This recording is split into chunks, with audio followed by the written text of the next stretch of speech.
Hey. Hello. Hello. Welcome How are to you? the Thunderdome. I'm good. How are you guys? Good. We were Hear gonna me have loud and Gianni clear? Hunt on, but he ghosted us. Gianni Hunt was going to be on? Yeah, he was. He told me he wanted to come on, but yeah, he didn't come on. He's probably busy. He got to put up some shots. You know what I mean? So what's up? I was kind of concerned about your DM because I thought you were gonna blast me or something because you seemed pretty passionate about some things. Oh, no. I was just listening to the one that you guys had, Caleb, and you're going through your top 10 quarterbacks. But Whose list did you like more? None of them. you didn't think any of No, I mean, I agreed with. There was something, I think that you said it. You're like, we haven't seen a guy like Kyler Murray before. I was thinking to myself, does Russell Wilson ring a bell? No. I'm saying that Kyler Murray is one of the better, he's one of the closer things we've had to Lamar Jackson, and that's so exciting and tough to plan for. Yeah, that's true. I'm just saying I think Kyler Murray is sort of a carbon copy of Russell Wilson. Just not even, Yo, let's he just hasn't established himself yet. I don't think Kyler Murray is, I feel like, I don't know. I feel like he's a little more dynamic, and not with his leg. He's better than Russell Wilson with his legs, but I would definitely have Russell Wilson over Kyler Murray. I don't think Kyler Murray's ever going to get to the level I know. of Russell, though. I think where the confusion is at least I think that they have a lot more designed runs, or they give him a lot more room to just make his own plays. Yeah. And so he ends up running a lot, whereas Russell Wilson's constantly looking for the throw downfield. So you don't see it in his rushing stats as much. Yeah, Russell Wilson's definitely they're both these short little guys, baseball players, you know? Yeah, I know what you mean. Even down to that. Do you think what other problems did you have with it? Do you not like Jimmy G in the top 10 though? Dude, come on. No, but man. I respect. Jimmy G's good. If he's going to be in the top 10, he's going to be close to 10. Thank you. He'll be from 8 to 12. Yeah. But are you on your phone right now? Yeah, is it bad? It's night and day. The MacBook camera is complete ass. No. It looks Is that what you're using too, Colin? Is the audio fine? Oh yeah, you sound great. Perfect. Okay, yeah, it sounds perfect. But yeah, I was just I don't know. I feel like Jimmy G should be in the top 10 though. I mean, he gets so much static for being on a good team. It's not fair. I think that a lot of the team's success isn't super reliant on him. They have playmakers all over the field. I'm not saying he doesn't contribute at all, because he does. And if they took somebody else onto the team, I'm sure they wouldn't do nearly as well, but they'd still be, I'd say, a wild card team. Yeah. Or maybe just missing the playoffs. Yeah. I know what you mean. But Jimmy G, if you look at the Saints game, man, he clutched up. And I feel like if it all just depends, it's so hard to deny. The Niners have such a good line, and they have such good running backs and such good depth at running back. And Kyle Shanahan is kind of a run first, misdirection. He wants a lot of motion, and it's kind of hard to deny. If you have those pieces, and if you recognize you have a hidden gem in Raheem Mostert and Tevin Coleman, then you might as well use it. And it's not like they were super deep. They were still developing their wide receivers. So, but I feel like if you put Jimmy G in a situation where he was a more pass first offense, I feel like he'd do fine. Yeah, that's probably true. I respect the ride or die mentality with your team's quarterback. My whole fantasy football team was Niners. Are you serious? No, yeah. My last pick was Raheem Mostert, and people were like, "Is he even on the list?" And then he ends up being one of the best running backs in the league. Oh, yeah. Okay, same way with Cam Newton on the Panthers. Just ride or die, even though he was hurt all season for a bunch of years. We're just throwing too many interceptions, Mm-hmm. I was riding. Yeah, I Kyle Allen. Dude, I love Kyle Allen. Was being a monster, and then he played the Niners. He played the Niners, and he was 50-10. I'm like, okay, this isn't cutting it anymore. Yeah, no, I like Kyle Allen. I always give one of my friends, he hates Kyle Allen because he's a huge Cam Newton fan, and I was like, dude, Kyle Allen's it. I like him. He's mobile. And I don't know, he just seemed good. But once I feel like playing the Niners kind of scarred him. It kind of ruined him. Yeah, no, after that, he was all over the place. Like, yeah, Nick Bosa kind of ruined horrible. him. Mm-hmm. Oh, yeah, Nick Bosa destroyed him. Dude, that pick was insanity. And then he tried to tackle him, and oh, God. Just, it was bad. Just like, let him go, dude. Let him go. You're only making things worse for yourself. Yeah. Joe. But now we've got Teddy. And I don't know. Wait, you're a Panther fan? Yeah. Have you always been? You're not gonna like to hear this, but I joined the keep pounding family after they drafted Cam after he beat Oregon in the Natty. Oh, really? Okay, that makes sense though. That kind of scarred me for life. But now it's like I didn't have an NFL team, and I've never really liked the Seahawks, and so it's just like I didn't have a local team or anything like that. So it's just I had a reason, being Cam Newton. Yeah. And then I don't know, I've stuck with him since. Yeah, I think Christian McCaffrey, the Magic Man's pretty savage. That's right. Let's go. Yeah. I like playing. I can't wait, honestly, because they on Madden, they have like the updates or whatever, and Teddy Bridgewater on the Panthers is pretty wild. It's going to be weird, dude. Mm-hmm. It's pretty good. Just so odd. I know. I like it, though. I mean, I don't know. I hope it works itself out. Mm-hmm. Dude, we still got to play Madden. I remember asking you to play one time, and it never went down. Me? Yeah, I remember asking you one time. I'm like, you want to do it? We'll have to do it sometime, actually. Okay, yeah. I like snapped you one time because I was like sick of playing the computer. And like no one really plays it in. Like I only have like one friend that like plays it. I don't know. But yeah, we should. It's a terrible game. It sucks. It's a terrible game, but I'd be down to play it.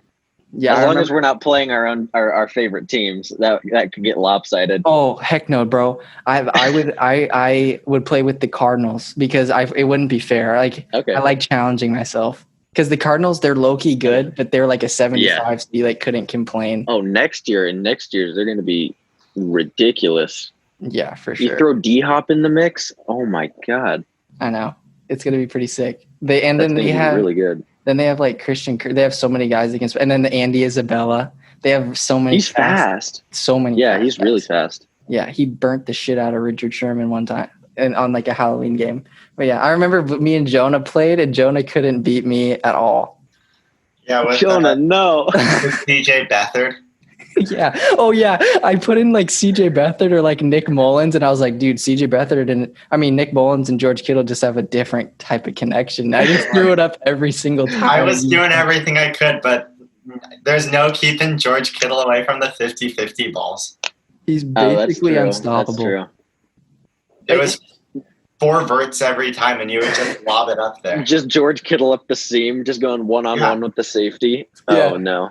And then, like, now since he's an X Factor, you can make him do, like, posts and, like, all these crazy routes, so he's, like, unstoppable. Yeah, you can do the same with McCaffrey. Mm-hmm. You can just give him extra hot routes and give him that what do you call it, that Texas route out of the backfield that just destroys the CPU. Oh, like the angle route? Yeah, the angle. Yeah, the outside linebacker always over pursues. Yeah, always falls for it. It's just open every single time, especially with McCaffrey's route running. Yeah. Oh, my God. It's just not fair. Another dude that's OP is Saquon Barkley because he has, like, the same skill set as Lamar Jackson. And then he won't fumble when he cuts. So, like, he's basically unstoppable. Yeah. The stretch. Speaking of Lamar Jackson and Madden, the best Madden player since like that 04 whatever, Mike Vick. Mm-hmm. It's just unfair. And then you give him escape artist so he can just run as fast, like he's almost too OP though. Faster than any on the field, just outfield. Oh yeah, absolutely. Because like when you try to move him, his acceleration's so crazy that he'll run into linemen if you try to leave the pocket. Yeah, you can't control him. Yeah. I know it's tough. But there's just so like the X Factors are low key, like so crazy though, because Bobby Wagner, now they're gonna have Jamal Adams. And I've been saying this, the Seahawks are gonna be crazy on Madden. Because you just run up the middle and Bobby Wagner like nicks you and you fumble. Yeah. Once he gets his X Factor going. I don't know. They need to do something about it. I don't know what they're gonna do. I think that the X Factors are fine. You just have to I think so too, but you gotta find some balance because it just turns into the enforcer ability. Mm-hmm. where it's just if like a safety with enforcer, like Jamal Adams probably has it, comes up, you're basically done. Like you can user that player, you can run up, and then you can switch off, so it's just the CPU. You'll get enforcer, hit stick, fumble every single time. I know. I loved. I would purposely play with the Jets because I would just like destroy people because I would either just like a heat-seeking miss. I know. Like if you run like a screen pass, he'll just bolt right through the line and then he'll light someone up. Or he's so fast he literally can run with any wide receiver. Mm-hmm. Same with Buda Baker. Buda Baker doesn't have an X factor, but he's so good. Like the Cardinals are going to be so solid. But yeah. Oh, that's actually perfect though. So do you follow the NFC South?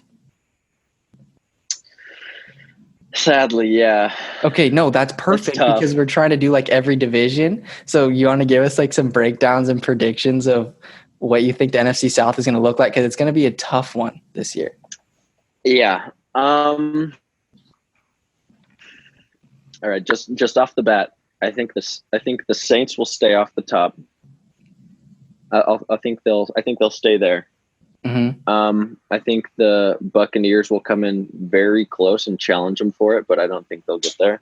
You think the Bucks? Because me and Jonah think the Bucks are overrated. Same with Caleb. I mean, I do too, but it's not like I don't think they're going to be like 8-8. I think they'll be better than 8-8. Mm-hmm. Like they're overrated because like they got Tom Brady and Gronk and all that, but it's like you can't say that they're not going to be a good football team, you know? Mm-hmm. I agree. I think the Panthers are sleepers though. I don't know. I'd like to think so too, but the Panthers are the worst team in the. They're not even close. Okay, no, finish. Go ahead. What were you gonna say? I was gonna say that wasn't even close. I mean, I'd love to say the Panthers could come in second too, but no, not in second. No, absolutely not. No, but they can come in fourth.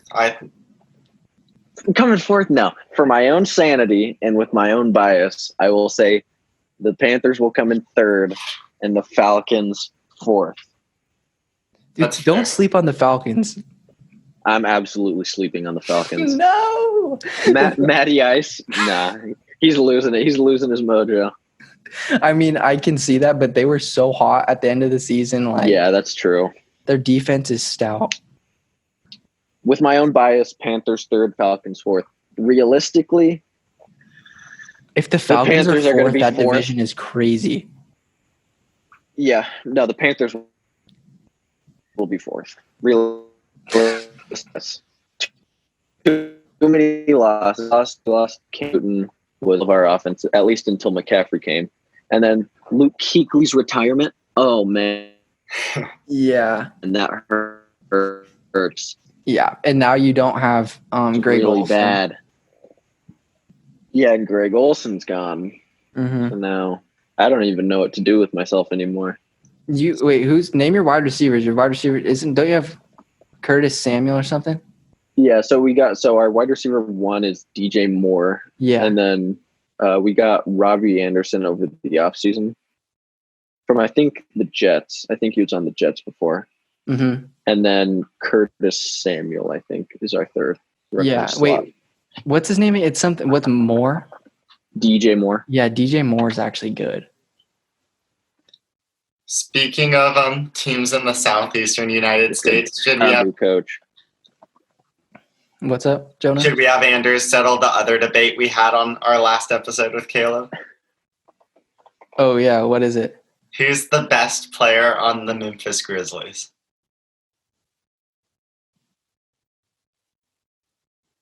Do I just say, or you guys got to give me options? Like who thinks what, or do I just say? Oh, I thought it was Jaren Jackson Jr. and Caleb thought it was John Morant, and Kellen. I think it's John Morant. Dang it! And Kellen was neutral. 100%. No, I mean Jaren Jackson Jr. is good. He's absolutely good, but maybe it's just Ja gets most of the possessions. You know, yeah. Since he's point guard, he touches the ball most, and he's a flashy player. So yeah. 100%. So we did our top 5 NBA point guards. We were going to do it with Gianni, but since that didn't work out, let's get into it. You want to give us your top 5? Yeah. So, are we talking this season? Yeah. if you were gonna like start a team, just next like in the NBA right now, yeah. So in the NBA right now, I mean, Steph was hurt this year, but obviously Steph number one. He's just ridiculous. You know, you have to game plan like crazy to at least hold him in check. Look at Jonah! Like, look at Jonah! Look at Jonah! Shaking his head. Jonah. Damian Lillard at 2, which I hope we can all agree on at least 1 to 2. I'm gonna go. Okay, I need to know if this is based on this season or not. Yeah, 100% this season. Okay, then I'd put Chris Paul at 3 because he's been a monster for the Thunder, and he's like the sole reason, other than Shai Gilgeous-Alexander, that they're like 4th in the West, which no one saw coming. Yeah. Then I'd put Westbrook 4, and despite injured, Kyrie at 5. Okay. We were basically the same. That's a pretty good list, though. Me and Anders had the exact same. I just had Ja at 5. Yeah. All right, I guess I'll get into mine now. I did my top 45, but what do you do all day? I just told you, I watched film on Gianni Hunt, and I made my top 45 point guard rankings.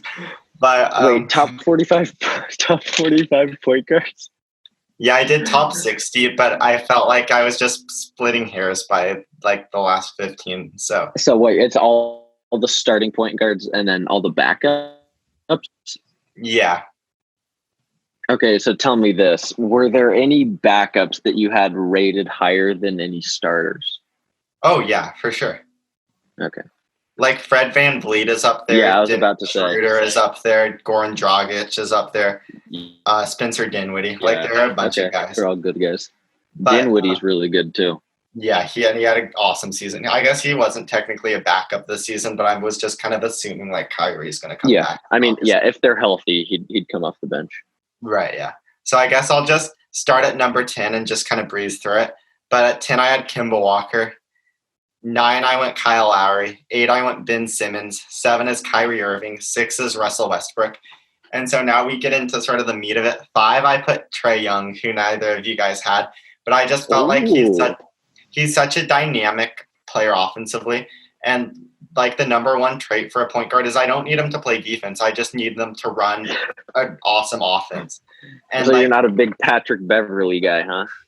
Well, I mean, I like Patrick Beverly. I had him ranked 32nd, but I just feel like Steph Curry, not an amazing defender, one of the best point guards of all time because you can patch over bad defending point guards. Mm-hmm. And I feel like if Trae Young had a system that fit him really well, he would be not as good as Steph, but like his flaws are more manageable than like the flaws of like a Russell Westbrook.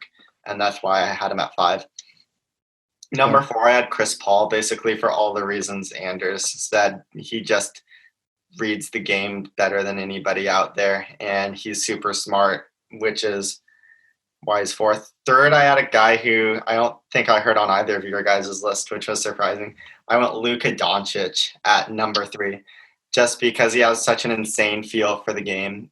He can pretty much do anything you want offensively. Like, he scores at all 3 levels. He is insane out of the pick and roll. He can make reads all over the court on the offense.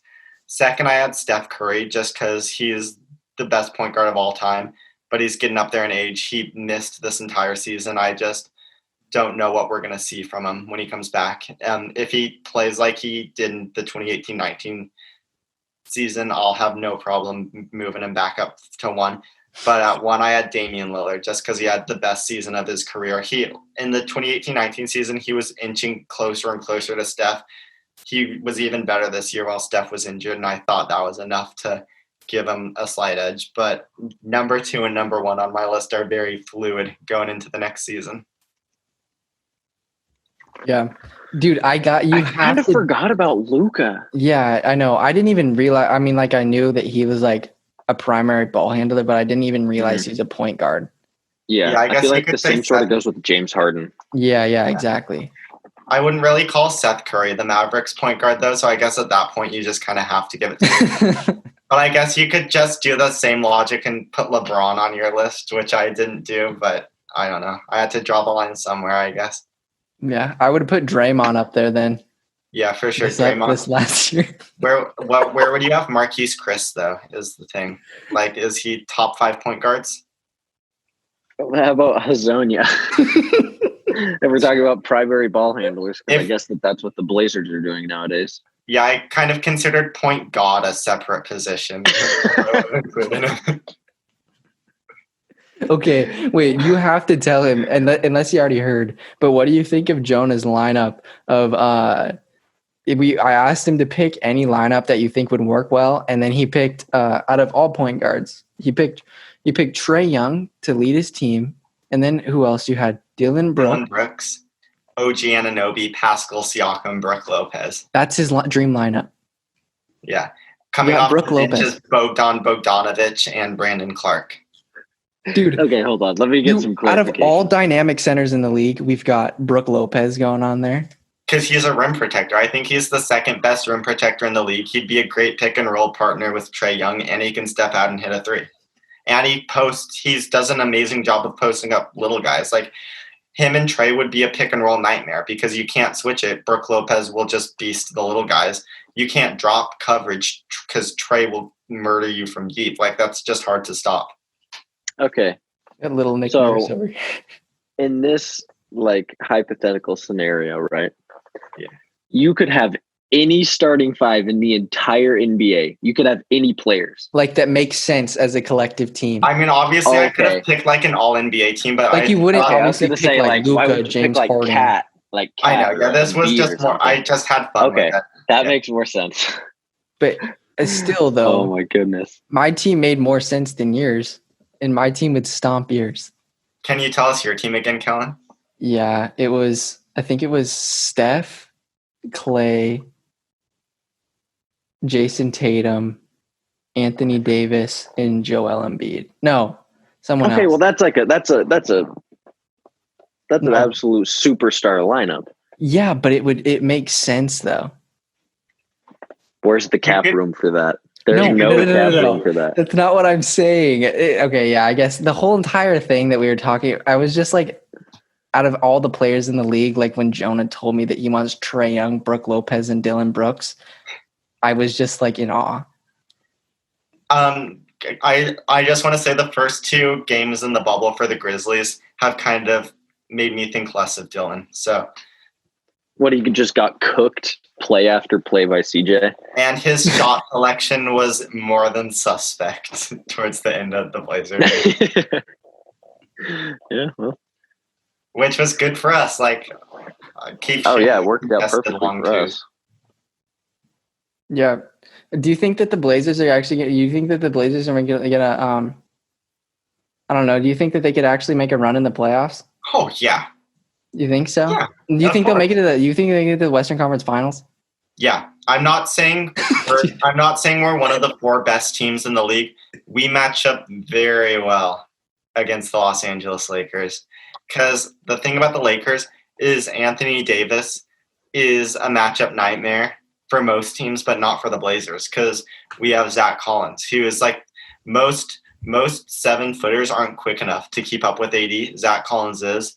Most power forwards are too small to play with AD in the post, and Zach Collins is a 7-footer. So he's the perfect antidote.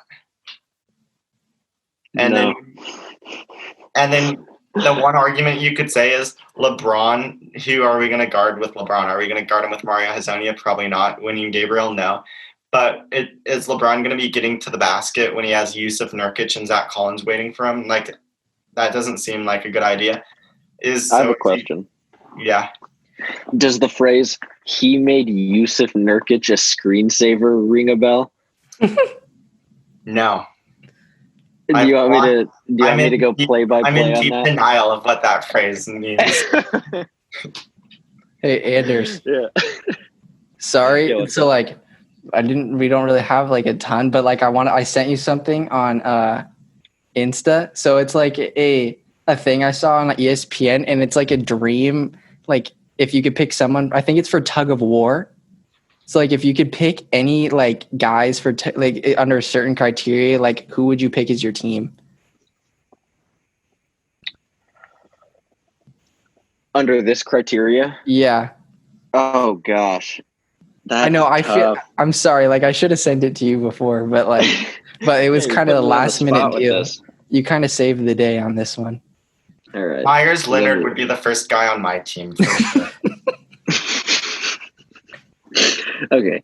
Active players / coaches from any country. Okay. One has to be a woman. That's easy, bro. I would pick like Serena Williams. Yeah. Oh, Serena's probably a good pick. Yeah, that's a good one. Or like a UFC fighter. Hey, yeah, I was gonna say the UFC's probably got some good ones too. You like UFC, right? I like the game. I like UFC, the game. I play that a little bit. Yeah. Right on. So. But I don't know a ton about it. No. Damn.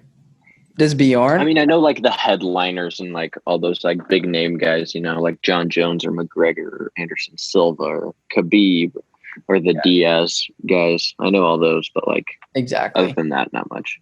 Yeah. Are you excited for UFC 4 to come out? Is it going to be a different game? Because as far as I've seen, UFC 2 and 3 were very, very similar. Yeah, I think that UFC 4 is going to be sweet, but I think the biggest appeal to people is that there's going to be new fighters in it. So if you're actually a person that like follows the game, it'll be more fun. Yeah, I think that's probably the biggest appeal to it. I'd agree with that. But besides that, the graphics and the bodies, like EA hasn't done much.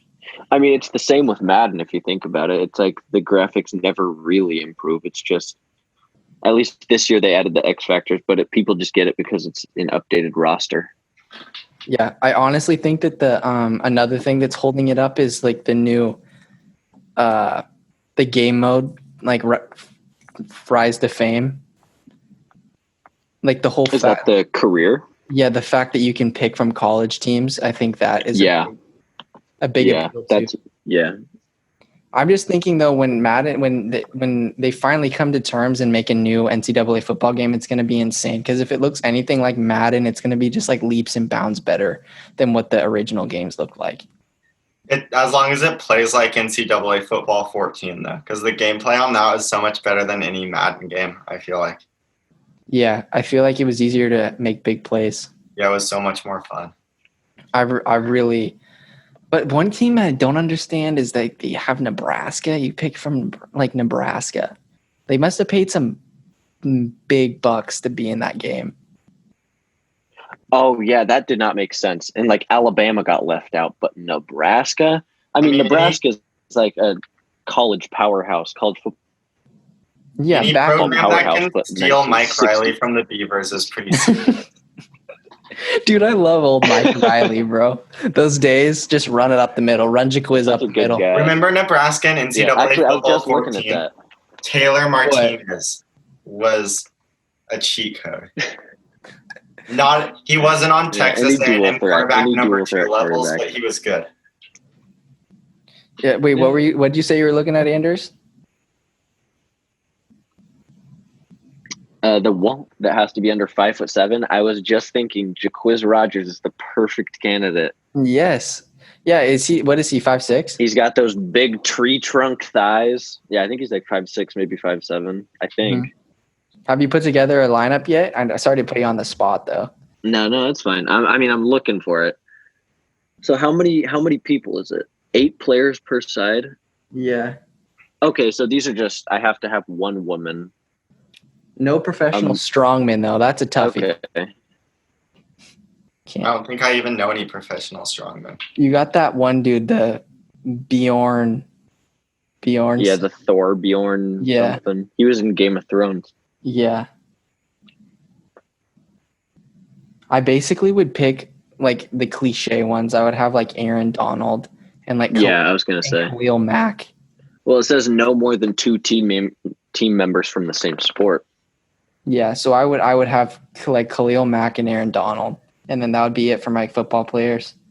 Yeah, I'd agree with that too. And then I would have who's someone under 5'7". That's I might get Quentin Nelson. Aaron Donald's Quentin Nelson. Who's that? The young offensive lineman for the Colts. He's a monster. I have no idea who that is. He is so good. He's out of Notre Dame. It was like his second or third year this year. I think he might have been all-pro if I'm not mistaken. Maybe not. Dang. Yeah, I just know he's really good and really strong. Damn. And then I would have Brooks Koepka on my team. No, Bryson. Oh, sure, yeah. Bro? I would have them both. That's a good call. I'd have Bryson on my team. You pick the two biggest, strongest guys from any sport. No, because with Bryson, he's going to figure out a way to, like, rig the physics of tug-of-war, and so it's always like, guys, if you all line up in this particular order and then you all pull this hard at this second, we will win. Yeah. He's something else. Oh my god. Anders, do you follow golf? A little bit. I mean, me and my family, like family and extended family, used to do place little bets on some of the majors. And I'll never forget Dustinson, U.S. Open, coming down to the end with Jordan Spieth, 3-putting to lose when I had my money on him. I was there. You were there?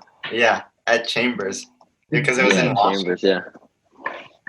That's tough. Crazy.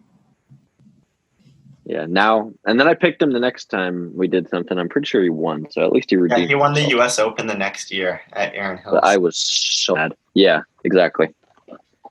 I was so angry at him, dude. Oh my goodness. It was like a 2.5-foot putt. Yeah. Yeah, it's crazy. Like there's so many I don't know. Like there's so many like the guy. Some of these shots that they miss, like it's insane. Like there's like 2-foot putts, and they just like rim it out, and it's just like it makes me like so sad because you're missing out on like hundreds of thousands of dollars. Oh yeah, big DJ's putts. Yeah, DJ's doing just fine. Gets to go back. It's like if an NBA player. What? What's that? Did you ask me who my favorite PGA player was? No, I was going to say, it's like when an NBA player just like misses a lay-in, like Brandon Knight in that one clip, missing the game-winning lay-in after getting a steal. Yeah. Just embarrassing. Yeah. Wait, what happened? There's a clip of... Go ahead. Yeah, there was an NBA player named Brandon Knight who missed a layup that was like to win the game because they were like tied down by 1, and he got a steal off like an inbounds pass, I think, and damn, missed a layup. Just wide open. Yeah. Really? Yeah, like they gave up on the play because he had just had a full sprint open lane to the hoop. Damn, that's insane. Yeah, I know. Draymond Green does a lot of that. Me and my dad call him like 3 for 1 or whatever because like he'll get a steal and then he'll like throw the ball like into the second row of the stands on a pass. That dude, he's so annoying. I mean, it's just like when you're playing middle school basketball and you don't know how to control like your speed, so you just run at the hoop as fast as you can, and then when you try to lay it in, it just hits off the backboard and flies off. Yeah, literally Dylan Brooks in college, he drove so hard to the basket, and then it just rims out. I'm just like, bruh, what are you doing? Yeah, just slow down just a little bit. Yeah, and you'll put it in the hoop. Exactly. What do you think about the Pac-12 football season, this upcoming season? I saw something that they like weren't going to play, or they were threatening not to play. No, yeah, they're all coming together. Like they don't think the safety. Jonah, do you know more about this? Yeah, I think there have just been like individual players who have been like sort of protesting and stuff, but now there are like a lot of them who have joined in. Yeah, now it's like the whole entire Pac-12. But their schedule, though, in general is just so weird. Yeah, the schedule is yeah. I mean, I don't know if we're allowed to call it the Civil War anymore, but the Civil War being like week 4. That's something we were going to ask Johnny Hunt. Like, did you actually have a stance towards that? Or I would be offended if you called it anything other than the Civil War. Oh, yeah, no. Yeah. That's a good point, yeah. I mean, what are they going to call it now? I'm still calling it the Civil War. I mean, so am I. Everybody's still they have to come up with a name. I mean, I don't know what they would call it. There's nothing that really comes to mind besides the mascots. Maybe like the friendly disagreement. The polite disagreement. I don't know what you would do. What? Yeah, I don't put this. Jonah said the polite disagreement. Yeah, it's so weird how they're going to be playing like the Civil War or the big game is going to be on like the fourth week of the season. It's going to be the fourth week of the season. That's insane. Yeah, that just doesn't feel right. No, not at all. I think Ohio State and Michigan might be mad that they're now the second they're the second game. Yeah. I mean, isn't that what's the Cal Stanford rivalry called? Is that just the game? Yeah, I think that's like the game.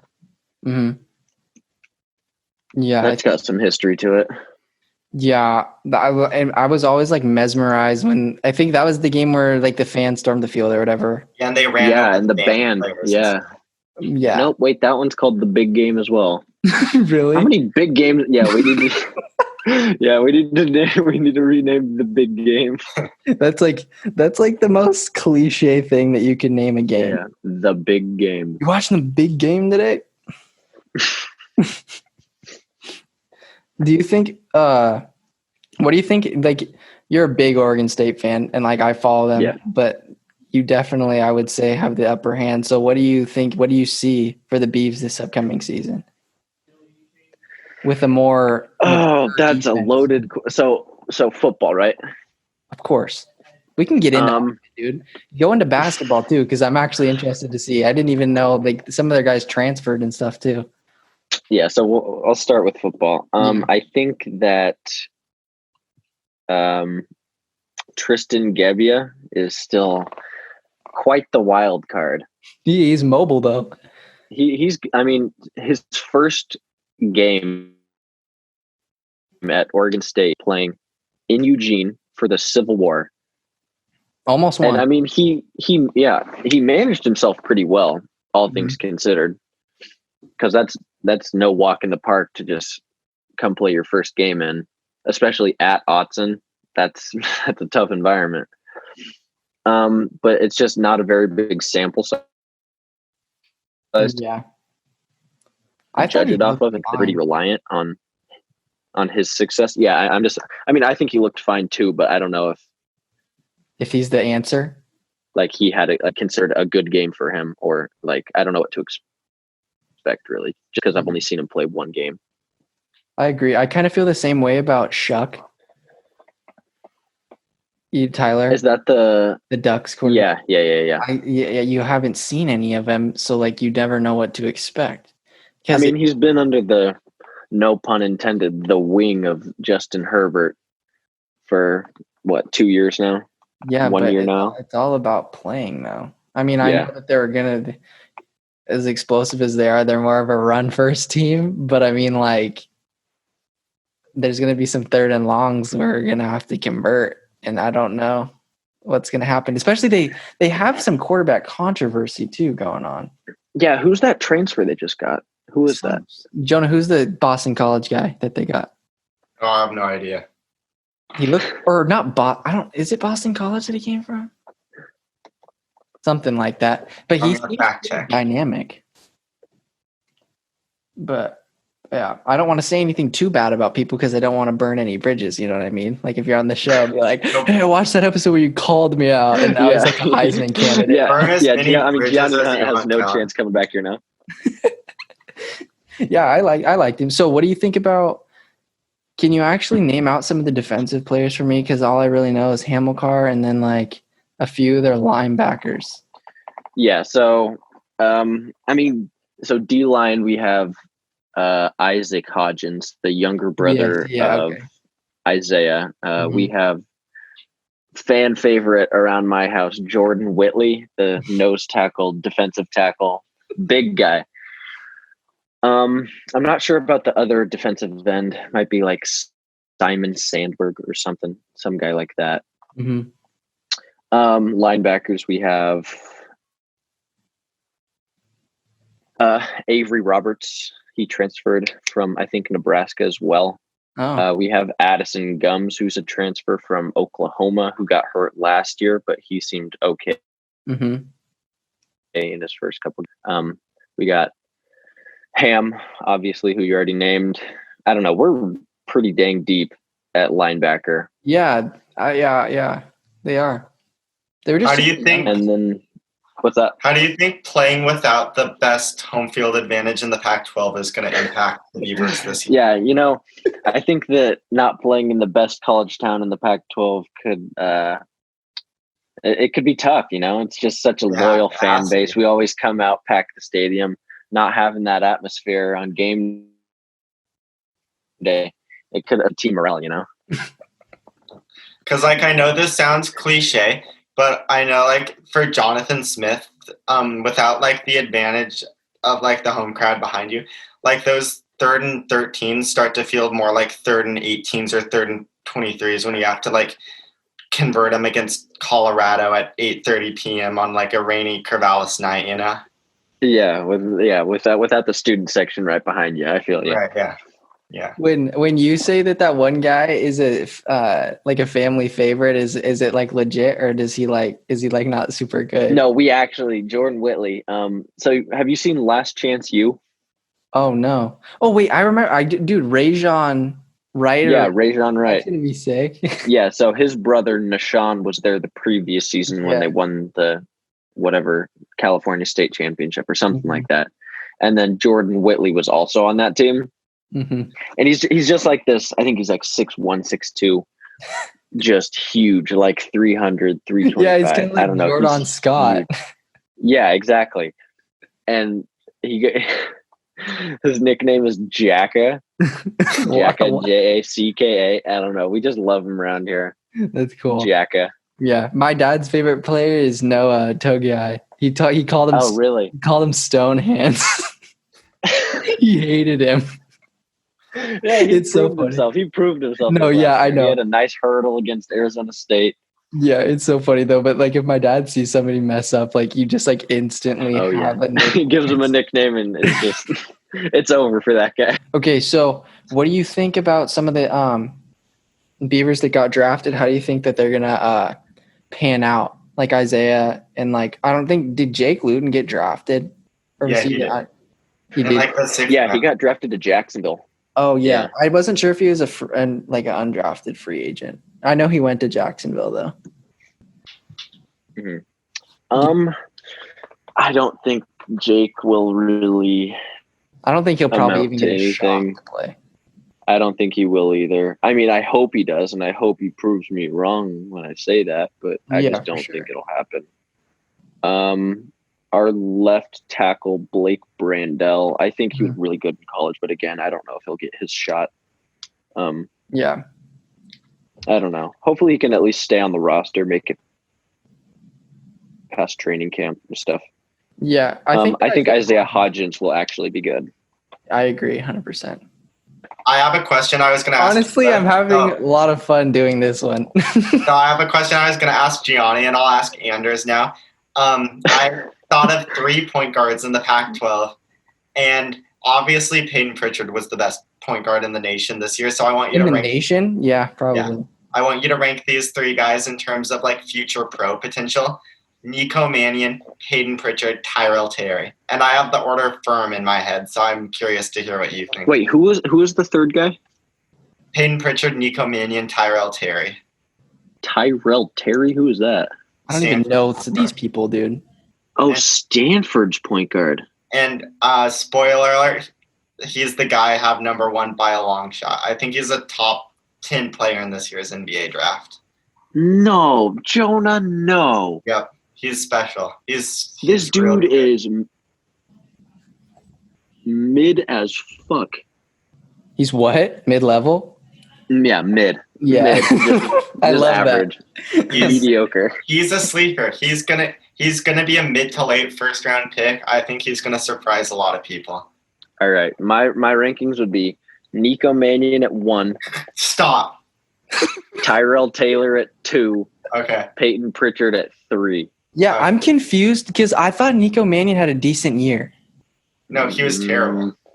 I mean, not terrible. Yeah, I mean, he was pretty bad. It was pretty obvious that it was pretty obvious he's neither fast enough nor athletic enough to hang around with NBA players. And so does he have the shot to overcome it? He didn't have it this year, and I have no reason to think it'll come around eventually.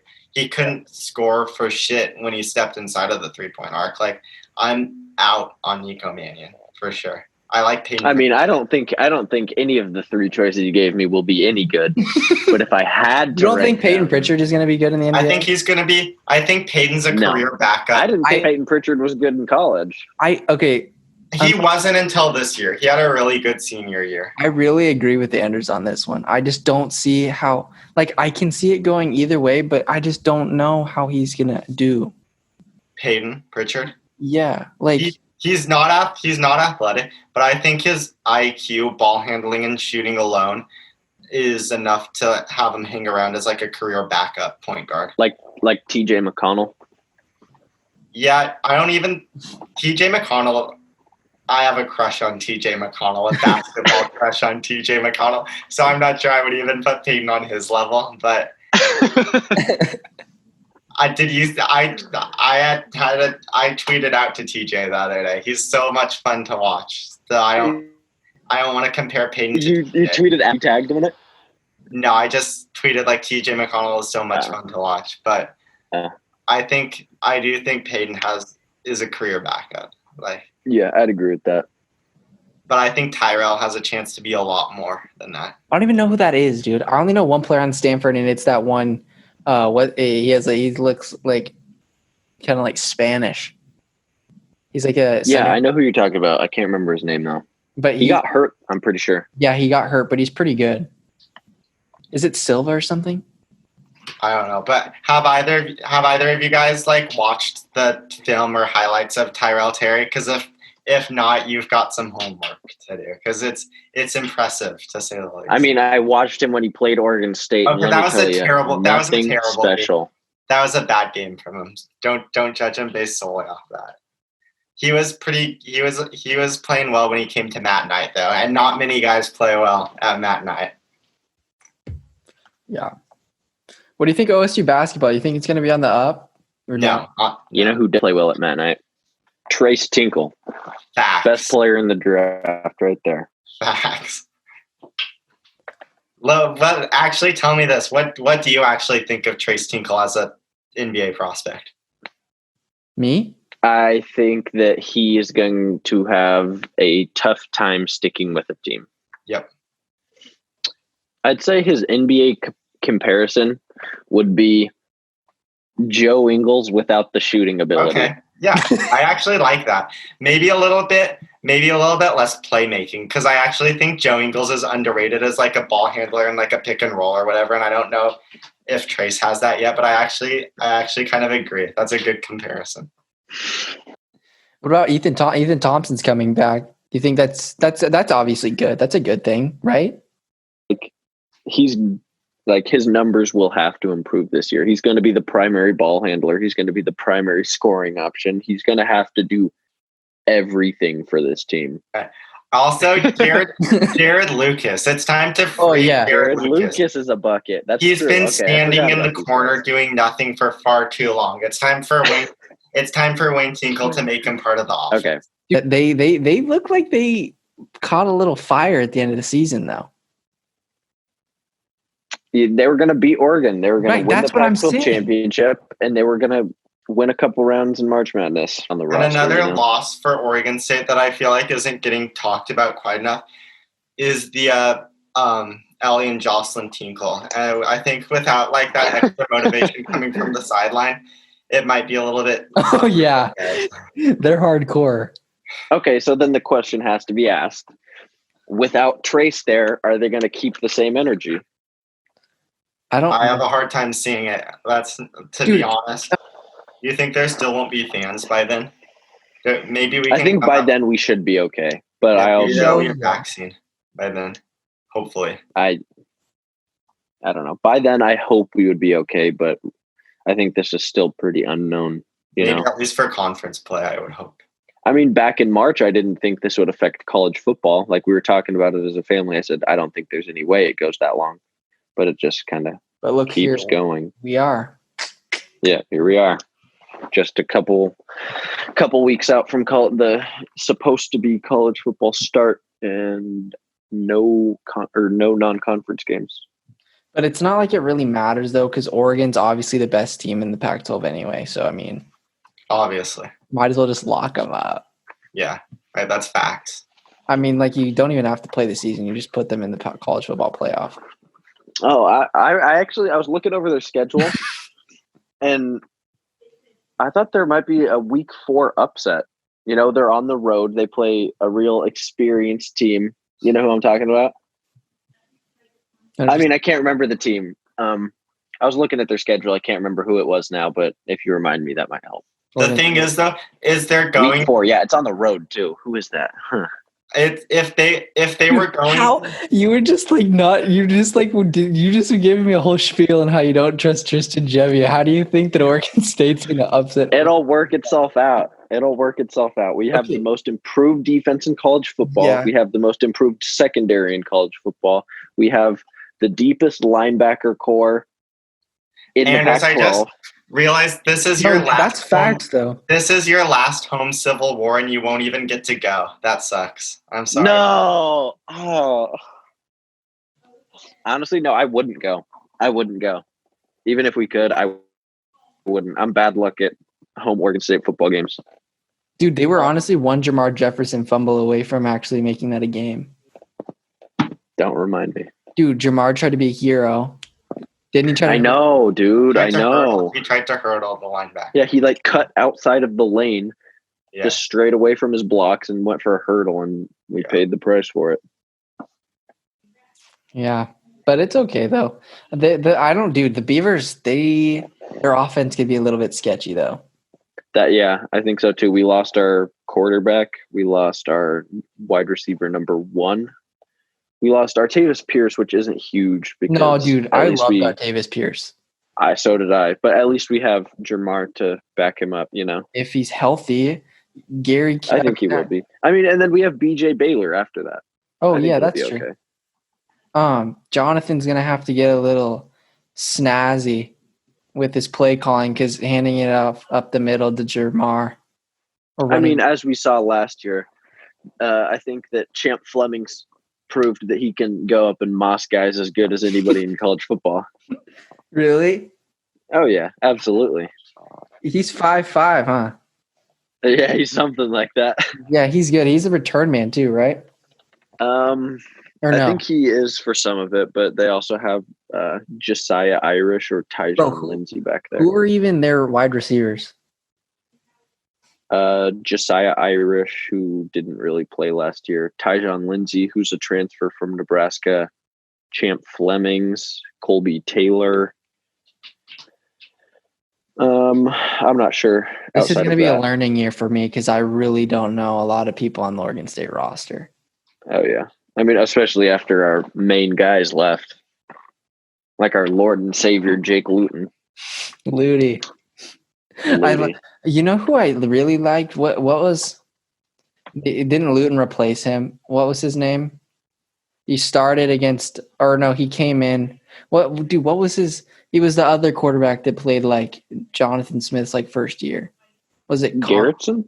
No, not Daryl. Daryl Garrett. Connor Blount or Connor Blount or something. I kind of liked Blount.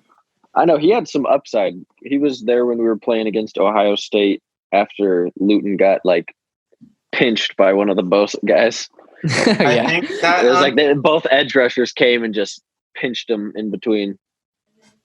I think Porter's going to be sick. I'm going to have Porter on. Yeah, that'd be a good. Dude, the reigning not defending, but the reigning Mid-Willamette Valley Conference offensive and defensive player of the year. That's so tough. That just sounds sick. Yeah, that's pretty freaking awesome. Oh, wow. Yeah. Dude, offensive and defensive, though? Huh? That's ridiculous. He only could get a preferred walk-on from Oregon State. He's not on scholarship. He is literally like a beat. You can put him at, he's fast once he gets rolling. He's pretty fast. But I could see him playing tight end. I could see him being a Ryan Nall, and I could also see him maybe playing somewhere on the defensive side of the ball. Do you like him as Who's that other linebacker they got? Oh, I have no idea. I don't really keep up with Pac-12 recruiting. You know who's a beast is Penei Sewell's little brother, Noah. Oh yeah, they had Keith Brown, they had Noah Sewell, both linebackers, and then they had another 5-star. I can't remember his name. Sewell's fast, and he can play. I could see him playing maybe safety or something. That'd probably be good for him too. But there was one more guy, and I can't remember his name. I'm going to search him up because I saw a clip of him where he full suplexed a guy. Really? Yeah. I'm surprised the guy is not seriously injured. I think his name's Justin Flo or something. Oh, wait. I think I know who you're talking about. Jonah, where do you stand, fan-wise? Are you still Beaver at heart, or are you kind of turning? I was definitely Beaver at heart this year, but it's kind of phasing out because obviously I used to be a huge Beaver fan, and I was crazy. I was still loyal to my guys like Trace Tinkle and Zach Reichel, and all the guys who I kind of grew up. Well, not grew up, but all the guys who I was fond of rooting for. But now as players leave and I'm at UO more, I just kind of switched to neutral, if anything. I knew this was going to happen. I remember at graduation, I said, you got to keep rooting for the Beavs, even if you're down in Eugene. You said, oh, yeah, for sure, of course. I asked him, though. I was like, so we were watching when you're watching Civil War, who are you going to root for? He's like, Beavs, of course. I'm like, okay, that's sick. I don't know how that's going to slide when you're at Oregon or whatever, but I mean, I knew eventually you'd turn. Because you're literally you sported Oregon stuff, and you're literally living Corvallis. Yeah. All head to toe, hat, shirt, and I don't know what, but that's Jonah. Oh, this is so disappointing. This is the worst news I've had all day. Yeah, Jonah, you got to stay a platypus like me, dude. You want to see them both succeed. No, that's even worse. No, it's not. Okay, the only time I root for the Ducks is if there's playoff implications. Anders, which is worse, being a platypus or just being a straight Duck fan? It's being a platypus. You can't. Yeah, being platypus is bad. Why? I love both. But being a platypus is kind of refreshing because I'm used to just getting shit on by pure Oregon fans, just because they destroy us and everything. I'm never gonna shit on it. I love Oregon State. This especially now that especially last year that they actually scored points that UCLA Oregon State fun to watch. was fun. Rushing. I think Artavis Pierce had a big game, right? I feel like everybody had a big game that game. Yeah, Artavis Pierce was really good actually. I don't understand the Beavers. They kind of pop off sometimes, and it's it makes me excited, and then they played a Utah, and then you realize that they're still. I mean, Utah was just really good last year, but Oregon smashed them. I mean, yes, because Oregon was also really good last year, but Oregon was pretty sketchy at times. When the first game against Auburn? No. When they played Arizona State.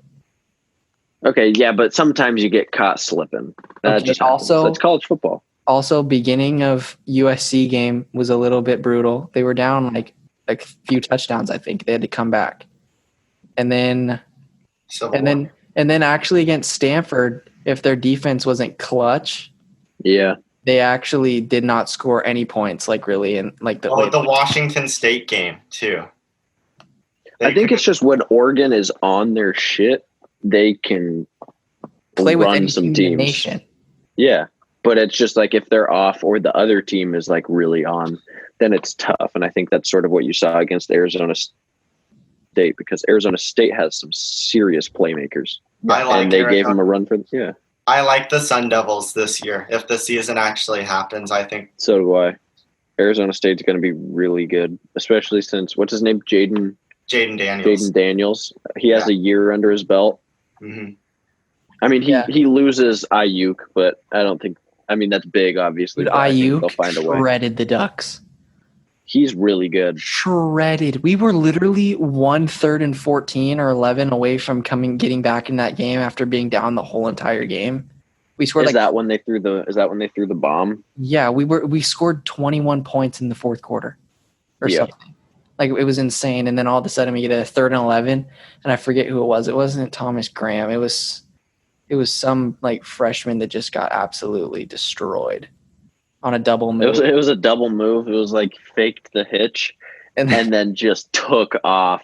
Yeah, that's what they actually stretched the field, or at least they did last year really well. They had some really good vertical wide receivers that could they hit the Ducks with some big plays, which is massive, especially for like a freshman quarterback confidence.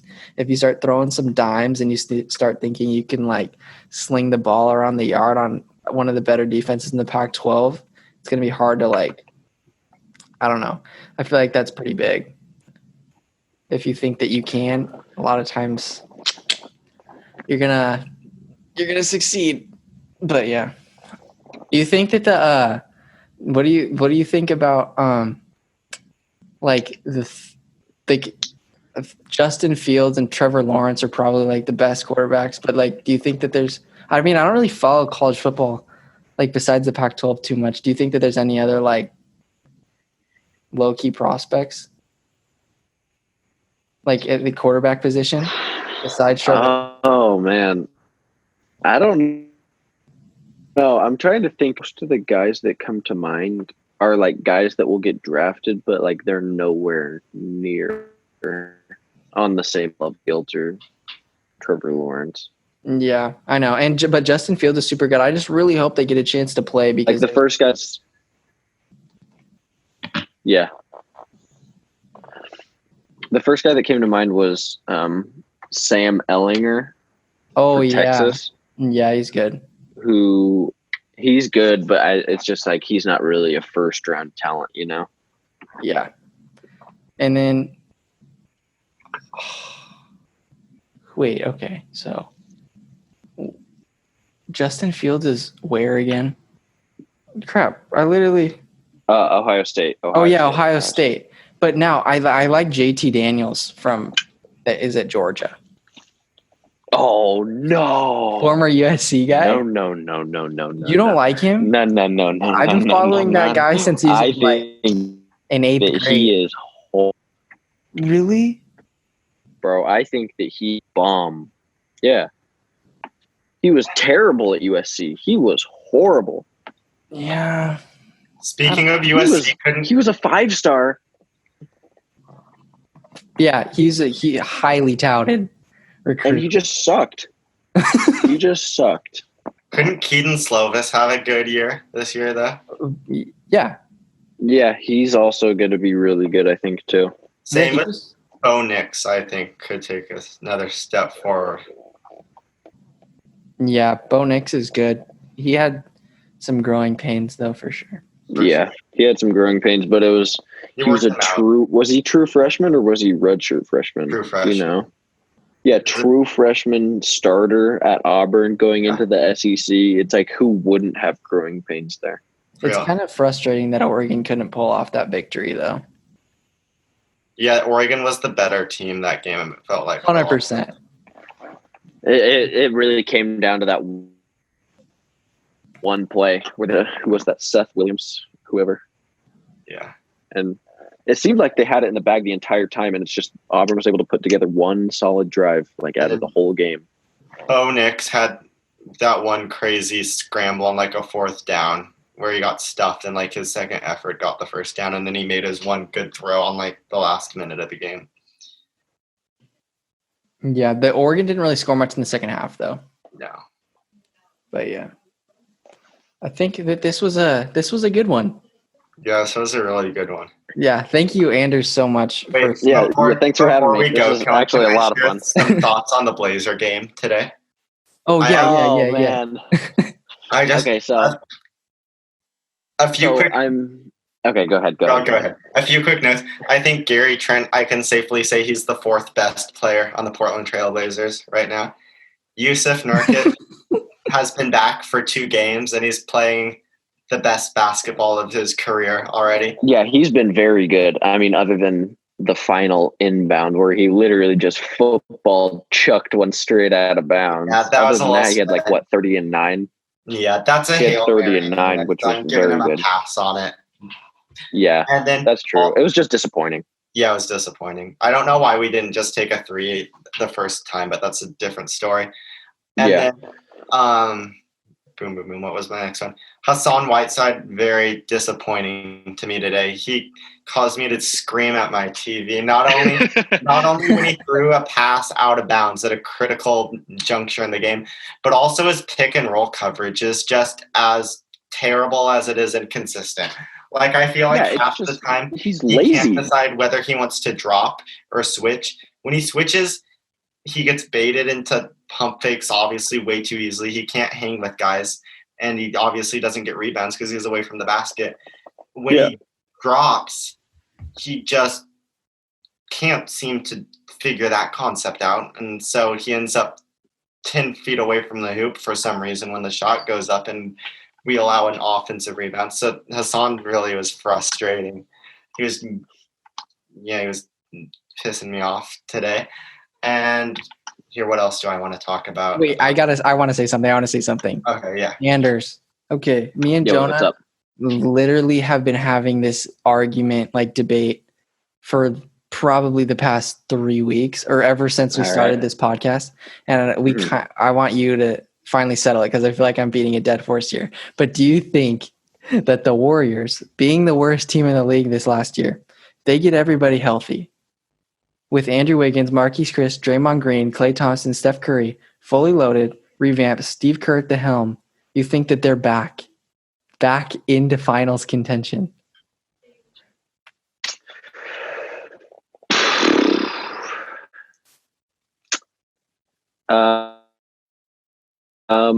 Finals contention? Yeah. Might be a little bit of a stretch.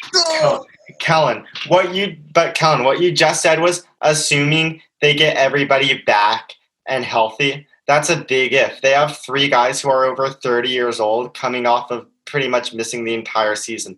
Like, the odds of Draymond... They're pretending like 31 and 32 and like 30 is old. It's not. It's not. That's the prime of someone's career. But when you're coming off of an injury at that age, you're assuming Steph, Klay, and Draymond are just going to be back to the prime versions of themselves automatically. Like, I highly doubt it, especially Klay. I think Steph will be good. I think Draymond is over the hill regardless, but I think Klay will regress. Well, I've already heard your spiel. I want to know what Anders thinks. I think so too.